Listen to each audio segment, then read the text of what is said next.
नमस्कार, आप देख रहे हैं न्यूज समय तक और मैं हूं आपके साथ अमन त्रिवेदी। आइए नजर डालते हैं आज की ताजा खबरों पर। चलिए जानते हैं आज के देश और दुनिया की सिलेक्टेड काम की और महत्वपूर्ण 50 बड़ी खबरों को सिर्फ 10 मिनट में। पर अभी तक आपने इस वीडियो को लाइक नहीं किया तो लाइक कर दीजिए। देश भर में अब खून के बदले खून देना जरूरी नहीं, प्रोसेसिंग फीस के अलावा नहीं देना होगा कोई चार्ज। ब्लड बैंकों के लिए मोदी सरकार ने बनाए नए नियम, इससे मरीजों और उनके परिजनों को होगा फायदा। वहीं डॉक्टरों ने भी की सरकार के इस फैसले की तारीफ। राहुल गांधी की भारत जोड़ो न्याय यात्रा पर बीजेपी के राष्ट्रीय अध्यक्ष जेपी नड्डा ने कसा तंज। बोले कांग्रेस ने भारत तोड़ने में कोई कसर नहीं छोड़ी और अब भारत जोड़ने लगी है। कहा मोदी जी ने धारा 370 हटाई लेकिन कांग्रेस ने इसका विरोध किया।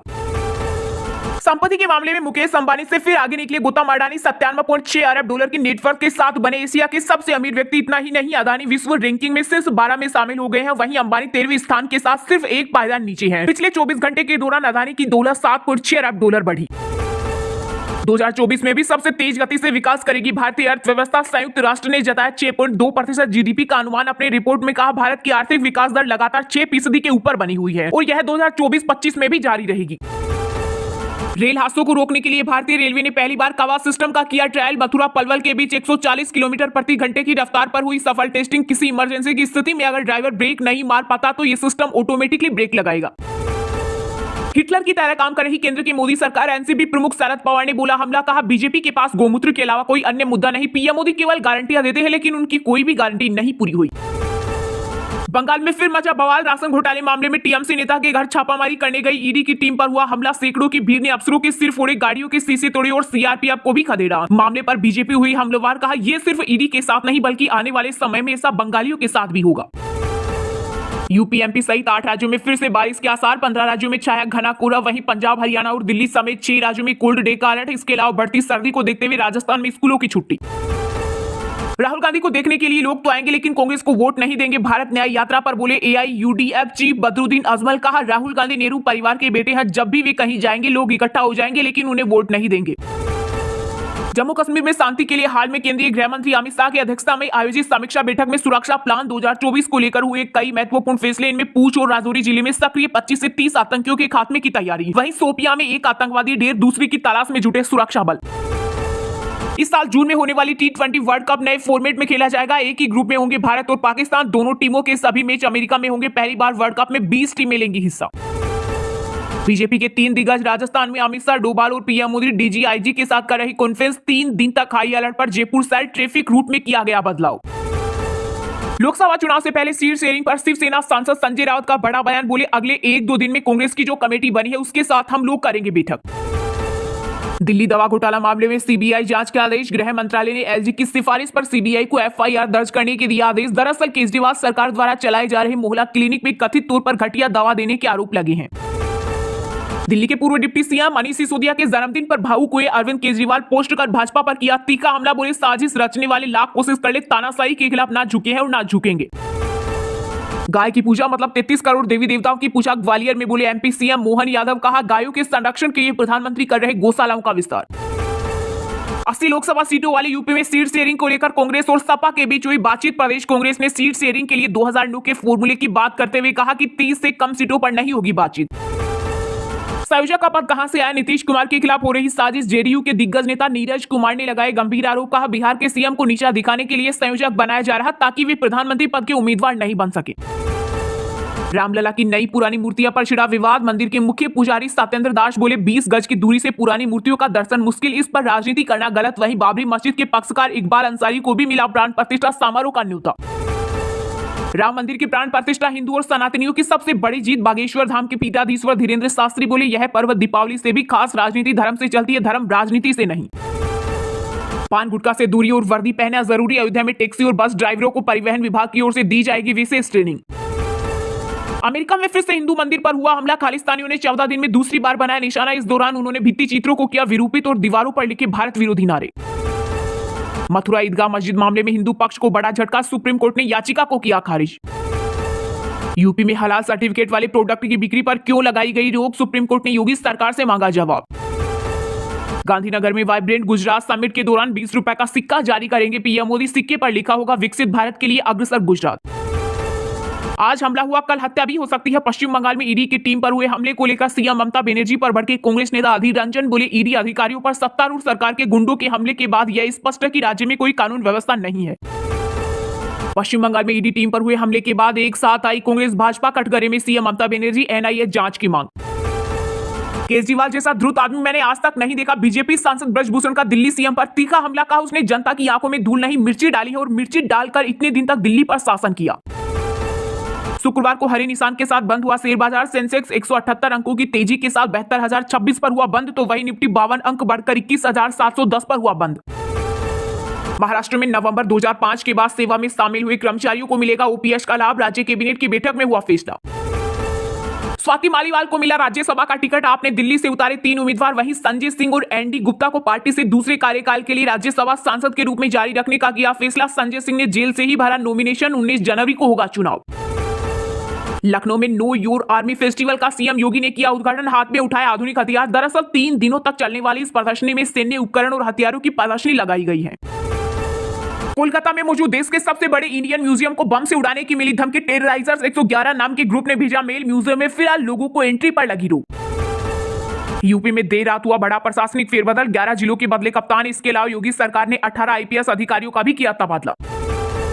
प्राण प्रतिष्ठा से पहले अयोध्या को मिली मल्टी लेवल पार्किंग की सौगात। 40,000 गाड़ियां हो सकेंगी पार्क। इस मल्टी लेवल पार्किंग के साथ ही बिल्डिंग के सामने 1500 से अधिक दोपहिया वाहनों की पार्किंग की सुविधा भी होगी उपलब्ध। बंगाल में किसी भी हाल में लागू नहीं होगा सीएए। टीएमसी ने भाजपा पर लगाए लोगों को गुमराह करने का आरोप। कहा केंद्र ने कानून तो पारित कर दिया लेकिन वे अब तक नियम नहीं बना पाई। यह कुछ नहीं बल्कि लोकसभा चुनाव से पहले लोगों को बेवकूफ बनाने की कोशिश। राजस्थान के मुख्यमंत्री भजनलाल शर्मा ने मंत्रियों को विभागों का किया बंटवारा। गृह विभाग सीएम शर्मा के पास, वहीं दिया को वित्त और बिरवा को परिवहन। इसके अलावा किरोड़ी लाल को ग्रामीण विकास मंत्री का विभाग दिया गया। देश भर में डरा रहा कोरोना। पिछले 24 घंटे में संक्रमण से 12 लोगों की हुई मौत। वहीं इस दौरान 761 नए केस मिले। कर्नाटक की हालत सबसे ज्यादा खराब। कोविड के 298 नए केस मिले। सोमालिया तट के पास हाईजैक हुआ जहाज। चालक दल में 15 भारतीय क्रू मेंबर भी सवार। सीप पर हथियार लेकर उतरे 5 से 6 लोग। नौसेना ने आईएनएस चेन्नई को किया रवाना। समुद्री लुटेरों की तलाश जारी। बहुत बड़ी राम भक्त बनती हूँ, 72 घंटे में परिवार समेत जान से मार देंगे। अलीगढ़ में भाजपा नेत्री रूबी आसिफ खान को पूजा करने पर मिली जान से मारने की धमकी। पूर्व भारतीय नौसैनिकों के पास अपील करने के लिए 60 दिन कतर ने मौत की सजा को कैद में बदला था। वहीं सरकार नौसैनिकों के परिवारों के संपर्क में। पीएम मोदी गुजरात के वडनगर में स्थित जिस स्कूल में पढ़े वहां अब देश भर के छात्र कर सकेंगे दूरा। रजिस्ट्रेशन के लिए ऑनलाइन पोर्टल हुआ शुरू। भारतीय कप्तान रोहित शर्मा ने केप टाउन की पिच पर उठाए सवाल। बोले पिच रेटिंग पर दूरा रवैया ने अपनाई। आईसीसी रेफरी पिच को देखे देश को नहीं। कांग्रेस नेता राहुल गांधी को सताई क्राउड फंडिंग की चिंता। पार्टी के बड़े नेताओं से बोले पार्टी कार्यकर्ताओं की मां होती है, दान देने में कंजूसी न करे। बंगाल में ईडी की टीम पर हमले को लेकर राज्यपाल सीवी आनंद बोस पर हुए सख्त। गृह सचिव और डीजीपी को किया तलब। कहा बनाना रिपब्लिक नहीं, इससे में सरकार को लोकतंत्र में बर्बरता और गुंडागर्दी रोकनी चाहिए। सीबीआई जांच का स्वागत है लेकिन स्वास्थ्य सचिव क्यों बचा रही है केंद्र सरकार। नकली दवाओं के मामले की सीबीआई जांच पर बोले आप नेता सौरभ भारद्वाज। सीबीआई अब राजस्थान में बिना राज्य सरकार से पूछे किसी भी मामले की कर सकेगी जांच। भजनलाल सरकार ने गहलोत राज में सीबीआई जांच पर लगी रोक हटाई। T20 वर्ल्ड कप 1 जून से भारत पाकिस्तान 9 जून को न्यूयॉर्क में भिड़ेंगे। अमेरिका कनाडा में ओपनिंग मैच, फाइनल 29 जून को। महेंद्र सिंह धोनी से 15 करोड़ की धोखाधड़ी। कंपनी ने धोनी के नाम पर अकेडमी खोली, फीस और प्रॉफिट नहीं दिया। चलिए अब जानते हैं जो आम आदमी के काम की और फायदेमंद खबरें हैं उनको विस्तार से। पर इससे पहले अभी तक आपने इस वीडियो को लाइक नहीं किया तो लाइक कर दीजिए। देश भर में अब खून के बदले खून देना जरूरी नहीं। प्रोसेसिंग फीस के अलावा नहीं देना होगा कोई चार्ज। ब्लड बैंकों के लिए मोदी सरकार ने बनाए नए नियम। इससे मरीजों और उनके परिजनों को होगा फायदा। वहीं चिकित्सकों ने भी की सरकार के इस फैसले की तारीफ। जी हां, अस्पताल और प्राइवेट ब्लड बैंक में ब्लड देने के बदले मोटी रकम वसूलने वालों के ऊपर लगाम कसने के लिए केंद्र की मोदी सरकार ने बड़ा फैसला किया है। सरकार के इस नए फैसले के तहत ब्लड बैंक या अस्पताल से खून लेने पर अब प्रोसेसिंग शुल्क के अलावा किसी तरह का कोई चार्ज नहीं लगेगा। सरकार ने निर्देश में कहा है कि खून बेचने के लिए नहीं होता है। इस बारे में पूरे देश के ब्लड बैंकों को यह एडवाइजरी जारी कर दी गई है। केंद्रीय औषधि मानक नियंत्रण संगठन ने सभी राज्यों और केंद्र शासित प्रदेशों को इस फैसले के साथ नेशनल ब्लड ट्रांसफ्यूजन काउंसिल के संशोधित दिशा निर्देशों का पालन करने को कहा। अभी रक्तदान न करने की हालत में निजी अस्पताल और ब्लड बैंक औसतन 2 से 6,000 रुपए प्रति यूनिट वसूलते हैं। वहीं ब्लड की कमी या दुर्लभ ब्लड ग्रुप के मामले में यह शुल्क 10,000 रुपए से ज्यादा है। नए दिशा निर्देशों के मुताबिक अब इस तरह की वसूली नहीं होगी, सिर्फ प्रोसेसिंग शुल्क वसूला जाएगा जो रक्त या रक्त घटकों के लिए 250 से 1550 रुपए के बीच होगा। चिकित्सा विशेषज्ञों के मुताबिक सरकार के इस फैसले से रोगियों को लाभ होगा, खासकर उन रोगियों को जो थैलेसीमिया, सिकल सेल एनीमिया जैसे रक्त विकारों के कारण नियमित रक्त संक्रमण से गुजरते हैं या जिनकी सर्जरी होने वाली हो। ऐसे मामलों में कई बार रिश्तेदारों या परिचितों के लिए रक्तदान करना संभव नहीं होता। वहीं चिकित्सा विशेषज्ञों ने सरकार के फैसले की सराहना करते हुए बताया कि इस फैसले से कुछ कॉर्पोरेट अस्पतालों द्वारा ली जाने वाली अधिक कीमत की प्रथा पर अंकुश लगाने में भी मदद मिलेगी। 80 लोकसभा सीटों वाली यूपी में सीट शेयरिंग को लेकर कांग्रेस और सपा के बीच हुई बातचीत। प्रदेश कांग्रेस ने सीट शेयरिंग के लिए 2009 के फॉर्मूले की बात करते हुए कहा कि 30 से कम सीटों पर नहीं होगी बातचीत। जी हां, लोकसभा चुनाव होने में अब कुछ ही महीने दूर हैं और विपक्षी खेमे में सीट शेयरिंग को लेकर मंथन का दौर भी तेज हो गया है। सबकी नजरें उत्तर प्रदेश पर है। 80 लोकसभा सीटों वाले यूपी में समाजवादी पार्टी और कांग्रेस के बीच सीटों का बंटवारा कैसे होगा, नजरें इस पर भी है। पहले ऐसी खबर थी कि यूपी कांग्रेस सूबे की 40 सीटों पर चुनाव लड़ने के लिए दावेदारी कर रही है, लेकिन पार्टी के तेवर अब कुछ नरम पड़ते नजर आ रहे हैं। वहीं अब खबर है कि कांग्रेस यूपी की 80 में से 25 सीटों पर चुनाव लड़ने के लिए दावेदारी करेगी। कांग्रेस सूत्रों के मुताबिक पार्टी की प्रदेश इकाई ने सूबे की उन संभावित सीटों को चिन्हित कर लिया है जहां पार्टी की स्थिति मजबूत है और वह चुनाव जीत सकती है। वहीं कांग्रेस ने सपा के साथ सीट शेयरिंग को लेकर बातचीत के लिए भी फ्रेमवर्क बना लिया है। यूपी कांग्रेस के नेतृत्व के मुताबिक सपा से 30 सीटों से कम पर बात नहीं होगी। हालांकि कांग्रेस के शीर्ष नेता 25 सीटों को लेकर बात करने की बात कर रहे हैं। कांग्रेस की तैयारियां भी इसी दिशा में बढ़ती नजर आ रही है। 14 जनवरी को मणिपुर से शुरू होने वाली भारत जोड़ो न्याय यात्रा का रूट देखे तो उस पर भी यूपी कांग्रेस के सीट शेयरिंग फॉर्मूले की छाप नजर आ रही है। राहुल गांधी की यह यात्रा यूपी में 11 दिन रहेगी और सूबे के 20 जिलों से होकर गुजरेगी। इन जिलों के नजरिए कांग्रेस की नजर करीब 2 दर्जन लोकसभा सीटें साधने पर है। वहीं इस बीच महाराष्ट्र से राहत की खबर है, क्योंकि शुक्रवार को शिवसेना के यूबीटी नेता संजय राउत ने प्रेस कॉन्फ्रेंस कर कई मुद्दों पर अपनी बात रखी। लोकसभा चुनाव में सीट शेयरिंग के फैसले पर रावत ने कहा, अगले 1-2 दिन में कांग्रेस की जो कमेटी बनी है उसके साथ हम लोग बैठक करेंगे। वहीं पीएम फेस को लेकर भी रावत ने अपने विचार रखे। उन्होंने कहा, नीतीश कुमार को लेकर सभी की राय सकारात्मक है, क्योंकि वो अनुभवी नेता है। गठबंधन के साथियों को एक मंच पर लाने का काम भी नीतीश कुमार ने किया है।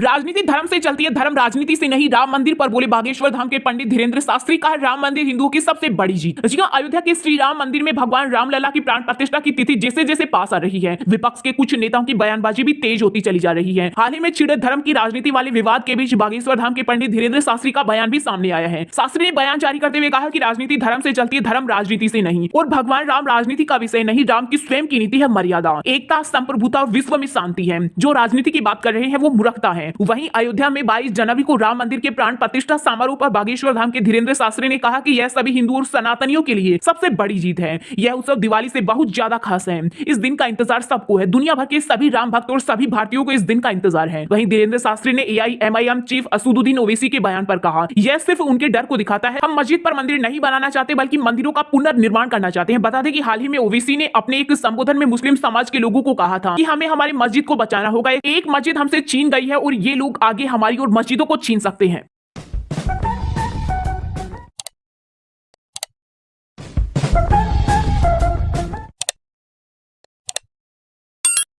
फिलहाल खबर में इतना ही। तब तक के लिए देखते रहिएगा न्यूज समय तक और दीजिए यानी हमें यानी कि अमन त्रिवेदी को इजाजत। नमस्कार।